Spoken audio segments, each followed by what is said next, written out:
السلام علیکم ورحمۃ اللہ وبرکاتہ۔ میری بات سنو، چاہے تم لڑکی ہو چاہے تم لڑکے ہو، پورے غور و فکر سے اور دل سے اور پوری سننا۔ تمہارے دل میں بھی گلے شکوے ہیں نا کہ کوئی نہیں ہے تمہارا؟ کسے بتاؤں اپنے دل کے راز؟ یہ دنیا میرے ساتھ ایسا کیوں کر رہی ہے؟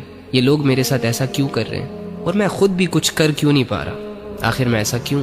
جب انسان دنیا کی زندگی کو ہی سب کچھ سمجھ لیتا ہے نا، تو واللہ ہی وہ اس سٹیج پر چلا جاتا ہے کہ دنیا کی زندگی اسے سمجھ نہیں آتی۔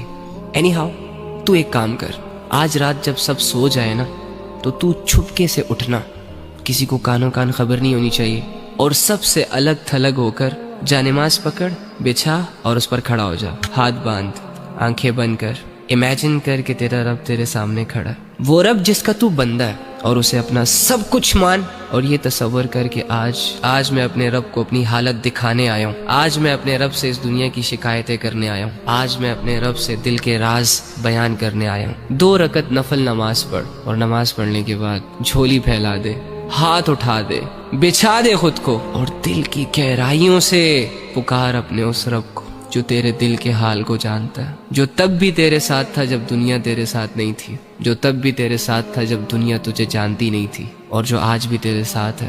وہ اکیلا کافی ہے تجھے سنبھالنے کے لیے۔ اگر تو گر چکا ہے تو وہی تجھے اٹھا سکتا ہے۔ اس یقین، اس امید، اس تصور کے ساتھ اپنا حال دل اپنے رب کو سنا۔ ایک آنسو کا قطرہ نکل آیا نا، یا تیری آنکھیں صرف نم ہو گئی، یا چلو اگر تمہیں صرف اتنا احساس ہو گیا کہ میں اللہ کے سامنے بیٹھا ہوں، میں اللہ ہی سے بات کر رہا ہوں، یقین کر کے اٹھنا کہ تیرا رب تجھ سے راضی ہے۔ اللہ کے سامنے کھڑے وہی ہوتے ہیں جن کو اللہ کی ضرورت ہوتی ہے۔ تو اللہ کے بندو، آپ کے مسئلے کس نے حل کرنے ہیں؟ عاملوں نے؟ کالے جادو والوں نے؟ کس نے کرنے آپ کے مسئلے حل؟ اللہ نے کرنے ہیں نا۔ تو اللہ کہاں ہے؟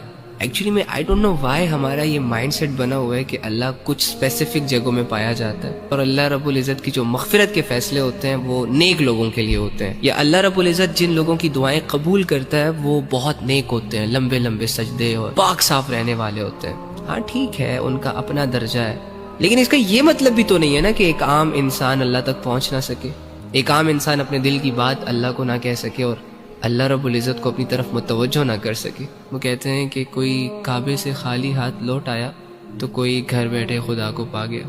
آپ کو نہیں لگتا کہ جو کمزور ہوتے ہیں، جو عام لوگ ہوتے ہیں، جو مظلوم اور فقیر قسم کے لوگ ہوتے ہیں، جو خالی ہاتھ ہوتے ہیں، معاشرے کو زیادہ تر ترس انہی لوگوں پر آتا ہے؟ تو اگر آپ اپنے آپ کو یہ مان بیٹھے ہیں کہ ہم گنہگار ہیں، ہم بدکار ہیں، تو دوسری جانب یہ بھی تو یقین کر سکتے ہیں نا کہ اللہ رب العزت آپ کی طرف زیادہ رجحان کرے گا۔